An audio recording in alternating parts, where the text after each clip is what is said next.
Australia. Oh, he's hit this one, Miles. Great shot. Oh, it's a biggie. Straight over the top. Kohli drives through the covers. It's into the fence like a tracer bullet. Good evening, everyone. Back after some time on just another cricket podcast. This is Shaheen. I have Devankur with me.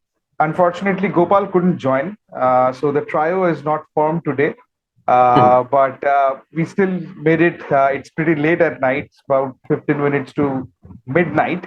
But we thought that, with so much of cricket upcoming and so much of cricket that had just happened, we'll just chat about that. So, Devankur, how are you doing? Are you watching all the cricket that's going all around? Yes, possibly the biggest news for today is the girls winning the Asia Cup. So I was following that. And a bit of New Zealand, Pakistan, Bangladesh tri-series, a bit of it because the time was very suitable. I mean, it was just pre-office timing, so we could see a few of those innings. Australia,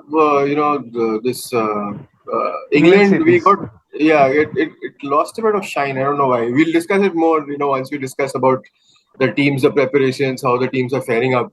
It looks a little topsy-turvy, but yes, following cricket, hopefully, I also follow the ODI series that India South Africa played. Unfortunately, we had no other work to do. So, how about you? I mean, you're getting time to go through the cricket matches? See, whether I see them live or not, I definitely watch the highlights. I love seeing those 15-minute packages of highlights, which either, you'll see them in YouTube and all. Of course, you don't get to, see the entire match with all our work schedules. Wherever possible, I do see it. Like in the morning, I used to follow the Pakistan, New Zealand and Bangladesh series. I've been actually watching the women's cricket because I think in the years to come, it will, gather more steam, especially with Indian women doing so well, right? They've won the Asia Cup today. So let's start with that. It's not a surprise because in the Asia Cup sector, India is clearly way ahead than the rest of the countries. I know they lost to Pakistan, but the girls did it, what the boys couldn't a couple of months ago. Yeah, I mean, it's always expected of these this bunch specifically. There has been a bit of chopping and changing. I mean, I've been following the teams very closely also. The wicketkeeper role, I think it's still undecided as to what they want to go ahead with in the white ball format, to be very specific. I think they have decided on either Tanya Bhatia or maybe that lefty who plays like Smriti Mandhana for the ODIs. But for T20s, they are going to go ahead with Ghosh. So that's what the idea is. Or maybe they are going to plan it basis the pitches because Ghosh is not a good spin player, but she played well in this series. So T20 wise, I think it was even the last year it was also expected for the Indian women to win, but somehow in the finals they stumbled against Bangladesh. So the fear was there that maybe something doesn't happen. But looking at the scorecard. Getting Sri Lanka out so cheap. I know they were 45 for 9 or something, and Harman let it drift. And you were very critical of that point that why not bowl Renuka and give the ball to the Shefali Verma. But yeah, I mean, I think by then the Indian team had known that they have won it because chasing anything below 80, 90 on whatever track it is, I think that's easy meat for the Indian girls, at least with the batting prowess that we have. So it was very heartening to see. Yeah. Do you still remember that 96 semi-finals where in the Eden Gardens, Sri Lanka were 2 wickets down and those 2 big wickets, and we all thought that we have won. But this island country surprises us with, they'll get to that mini total and then they'll bamboozle the teams with spin. That's what concerns me, right? So I mean, 60 odd is nothing. But the ball was turning when Jemima got out, right? If this was 110, 120, it wouldn't have been so easy, I can tell you. Yeah. Like, especially the way they won against Pakistan by just a run the other day. They were defending 122 or 126, something like this, but the way they defended. But this Indian women team has a lot of quality. The way you see, and you can, some of these players, you can almost match up with the men's team as well. And I'm especially impressed with Renuka Singh. Her action always tells that she's going to get the ball back into the right-handers and take it away. She gets a lot of swing. but then she manages to actually straighten the ball from an angle as well. And she has been prolific in picking up wickets, right from the Australia series and then in the 3-match series against England and over here as well. Even today, I think she picked up those 3 early wickets. 3 wickets. And then, Yes. yeah, and there were a couple of runouts at the beginning and then there were no turning back. So I know the likes of Julian Goswami have left, but I feel Indian cricket is in good hands. I think the Right. facilities, they're slowly, getting a lot of sponsors. People are watching the games as well. They're Right. coming, they're live broadcasted into, these Hotstars and other channels. So which Right. means more and more women in India are going to take up the sport, which is excellent actually, right? So I know the balance is not there still with the men's cricket and the women's cricket, but it's But good it's to see coming. that. Yes. Yeah, it's good to see that India right now is being compared with the likes of England and Australian women team, which are so superior for such a long time. And just for the records, this is the 8th Asia Cup, and India has won 7 out of it. So 7 out of 9. clearly, Yes. the domination, right? Right. And to add to your point, even the women's IPL being announced, that gives the at least the Indian women that much of kind of assurity, because they're getting paid well. They have I have a good friend. I mean, he's my ex-colleague who's doing good work with the women international cricket, so to say. I mean, he has been very instrumental in getting these media deals, these sponsorships for cricketers like Jemima and for Smriti Mandhana. So this guy has been telling me how the thought process of BCCI has changed towards women cricket. I mean, until and unless the BCCI thinks of it, BCCI gets Indian women cricket up to that pedestal, because we see Cricket Australia, New Zealand women cricket, even for that matter ECB, they somehow give the same equal importance to both their men's and their women's team. They are the ones who introduce those gender neutral terminologies, like it's a batter, not a batsman or a Correct. batswoman. So Correct. these guys had actually, initiated that. They have the WBBL coming up. They introduced T20 for women. So everybody was looking at BCCI for that matter, where Indian No, cricket, so by the way, WBBL is not coming up; it's ongoing. So it has just it's started a few ongoing. Yeah. days ago already. No, what I'm Yeah, saying is they introduced that before, way before. I mean, it's the correct. 7th or 8th year, I guess, and people were looking Yeah, at IPL to be there, as a mainstream, because even the international women cricketers are waiting for IPL because of the huge pay packet that they are guaranteed. So they correct. are very interested in playing in India. They love playing here in India. They love the crowds because they know that the crowd is even a small game. There is bound to be crowds. Today in the finals, you saw how much of it was a Saturday, although, but so much of crowd support that these guys got. Even the and India and and Pakistan match that was especially played. especially it's being played in Bangladesh, and Bangladesh not Yes. is not playing the finals, right? Finals. and Yes, and absolutely and right. and the good thing is that you see so many Indian players are actually being picked up in the Big Bash as well, right? The Yes, likes of yes. Harman and Shefali and Jemima and Smriti. Then you have Everybody for that matter. Poonam yeah, Yadav, Radha Yadav, Poonam all these Yadav, Yada spinners. Yadav, they're all playing, right? So Yes. So I think Shruti has pulled out of the Big Bash this time because she yes, said she wanted some rest for the upcoming series because it's going to be the World Cup coming in very soon as well. But right. otherwise, it's absolutely fascinating to see the fact that see even we are talking about this, right, and we're watching the game as well. We feel bad if they lose, right? There used to be a time no one used to give a care. Okay, the women team has lost. Okay, that's not a big deal. We're not even worried about that. But now, if the team loses, we feel bad. Correct. Exactly. So Exactly. having said that, I think great going to the women's team. Many congratulations, not only to the team, all the sponsors and everyone who's supporting it, to all the ladies who are watching it, and I hope that there are parents who are going to push their girls out of their home, out of their kitchens, out of their rooms, and tell them that go out there and play some sports and hopefully play some cricket as well. Correct.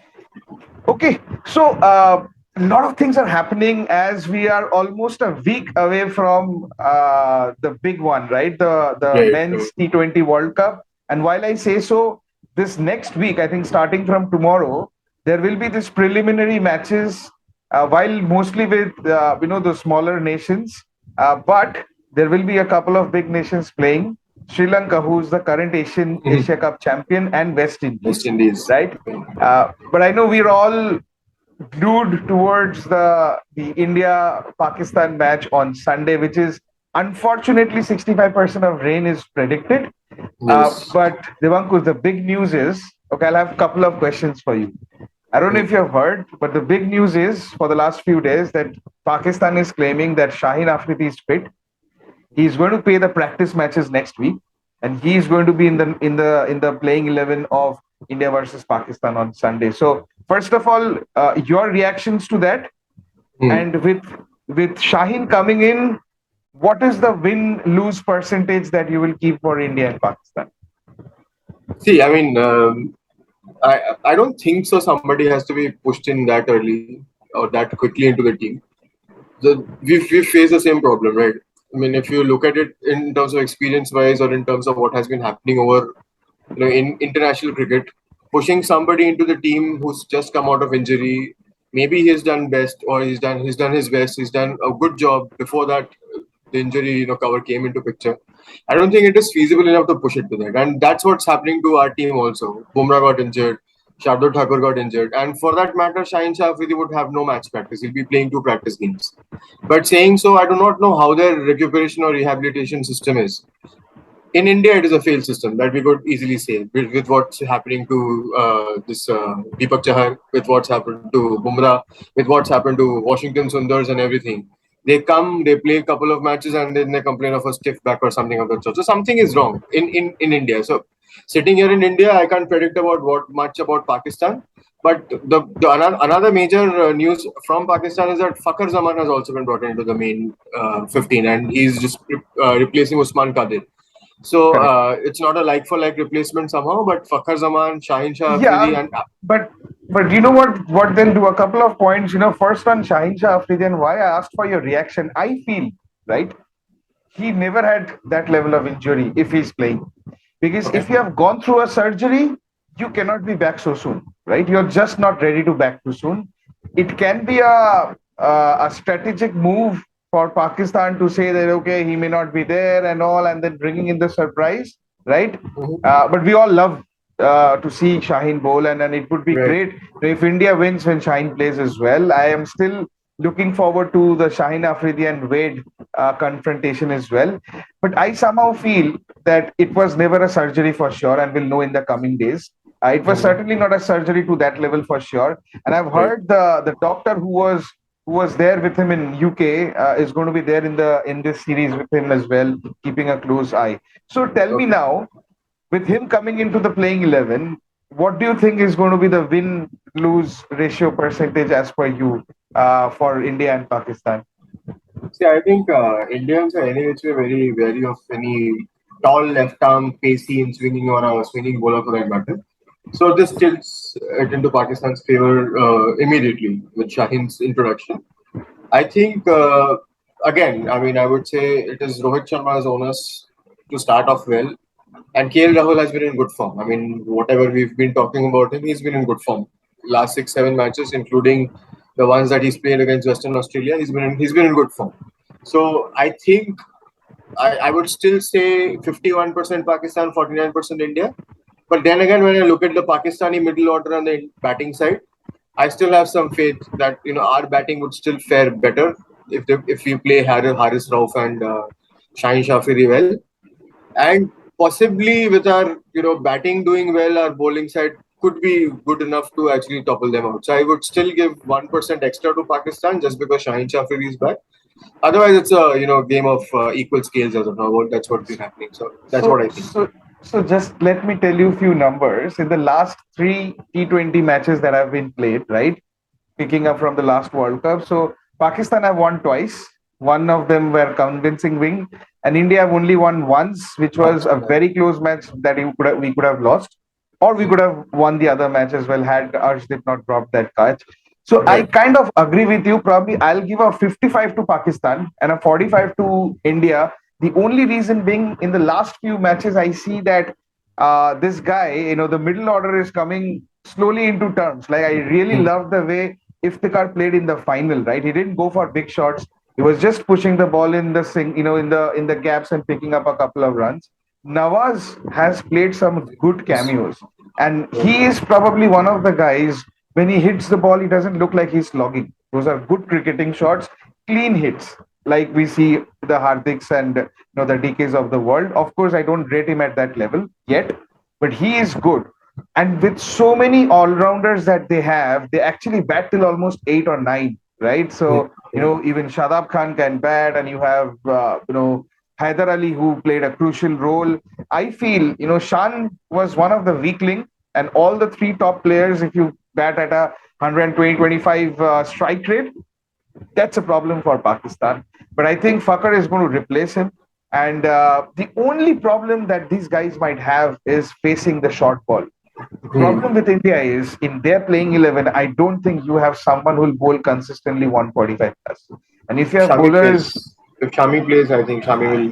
yes, and in fact, let me ask you. So the other thing that has happened. So there was this captain's press conference today, and there was a lot of brotherly love and romance and all that we say, right?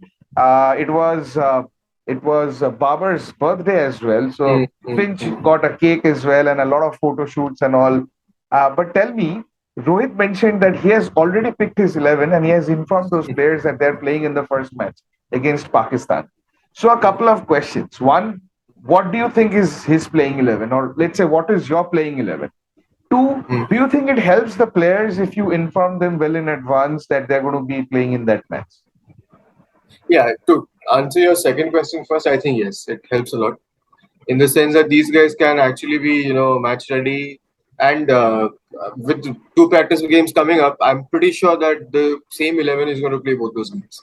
Because then, sitting outside, if you see somebody else playing, I mean, if we could only get to know once India plays Pakistan, say if we see say for example, I tell you 11 names, but there's a 12th or a 13 which comes in, out of surprise. And we think that this is the 11 that goes plays against Pakistan, and there is a completely different team which comes down and plays against Pakistan. Then again, there is a problem with the management, because if he says that 11 is fixed, those 11 guys has to play these two matches against Australia and New Zealand. So the point here is, if coming back to your first question, who do you think I should be playing as top two is fixed? Virat comes 3, 4 is Kai, 5 is your Hardik, 6 is Dinesh Karthik, 7 I think it's a very high probability that Akshar Patel will be playing because Rohit was very impressed by him, and I think Shami, Yuzvendra Chahal, Arshdeep, and Bhuvi would be the other 4. You kind of nailed it because that's my playing 11 as well. I don't Has see to the be. others Yes. playing. I don't see Harshal Patel playing. I don't I don't see see that. Ashwin playing as well. He actually did well in the practice match, picked up 3 Right. wickets, and uh, you know, Pakistan does have quite a few left-handers as well. The problem is he anyways doesn't bowl off spins. He'll still bowl his carom balls. So I Right. think that's the playing 11 I'll go for as well, and I feel that that's the playing 11 that will be there in the ground as well. But the point is, if Ashwin or Harshal plays those two matches against Australia and New Zealand, then doesn't make sense. I mean, the Indian management again is going back doing that same fault of not getting the best team on field for those two practice matches. Is what my point is, and we'll get to know. Once the Yeah. India team plays Australia and the ones that plays against Pakistan, we'll get to know what their thought process is. Correct. And I think I know India lost against the match with Western Australia the other day, but I don't even care about that. But what I liked was what KL Rahul spent some time out there in the middle, right? 55 balls, 78 runs, right? Right. So, and we know that if he plays a long innings, he'll score 100 for sure, irrespective of, because all your top 7 batters are 6 hitters as well. Probably not Right. so much with Virat Kohli, but Right. otherwise at hit sixes at will. These are Exactly. big grounds. But I feel, batting may not be that a bad bit of a problem, and especially if you can somehow negate that first over from Shaheen Shah Afridi. You don't need to score runs. In fact, play him out with those 4 overs, give him 20 runs. You have a lot of other bowlers. In fact, the good thing about Pakistan is that they're coming with a lot of confidence winning this tri-series. And Haris Rauf is really bowling well in the death overs. And Mohammad Right. Wasim, these two guys have been brilliant. for them. Maybe Mohammad Wasim, that was one good day because I otherwise don't feel. I mean, I haven't seen enough of him doing good job. A good job or exceptional performance in the middle. But you have two players who can bowl. In fact, all of them can bowl 140 plus, right? And it does make a Easily. difference. Easily. Shadab is a good spinner, and then you can Yes. fill in with Iftikhar and Nawaz in the middle as well. I'm sure Naseem Shah is going to play. So they're going to come up with three seamers for sure, right? And then so you have plenty of options. I So think it's for me, I think Mohammad Wasim should be playing instead of. That's what I feel, instead of Naseem Shah, because Naseem Shah, if you see the last all the matches, he's gone for runs. Mohammad Wasim has been good in the last overs, wherein he's only bowled slower bouncers and yorkers. The last 2 overs that Mohammad Wasim has given, I don't think so. All the matches that I saw, he's not gone beyond 12 to 13 runs. So I feel Mohammad Wasim would be given an opportunity ahead of Naseem Shah. But what Naseem Shah did against India in the Asia Cup, I guess I think taking that confidence into picture, Naseem Shah might be pushed into the team ahead of Wasim. But if you ask me, Shaheen Shafri is a fixture. Haris Rauf is a fixture. I mean, these two guys will be playing definitely. Mohammad Wasim should be given a chance, and of course, Shadab, Iftikhar, and Mohammad Nawaz. Mohammad Nawaz has been bowling well also. Shadab has been brilliant. So, yeah. Pakistan bowling wise, I think is a brilliant team. I think the best team Correct. in the competition for me. Correct. And then this is going to be interesting. You know, I know it's a tough group with South Africa and probably West Indies is going to come into this team as well. So we'll keep this short. Yeah. I think, you know, these are the 3 or 4 topics that we picked, but I think in the next 1 week, the media is going to create a lot of hype, right? And I feel that both the teams equally are going to be on pressure because there is a lot of hope that India will win this one. Pakistan will have a lot of hope from their countrymen because they won the last fixture in the World Cup by 10 wickets. We'll enjoy as cricket fans, of course, we want India to win. So we are going to come again very soon, very close to the match in the next Saturday, talking about more cricketing topics, but obviously on India and Pakistan and what's boiling in the world of cricket coming to the T20 World Cup. This is Shantan, and I'm along with Devankur. Thank you for watching us. And if you like our content, please give us a thumbs up. Please give us comments on what you think of how we are doing. And till then, to take care of yourself. We'll speak to you very soon. Take care. Good night. Good night.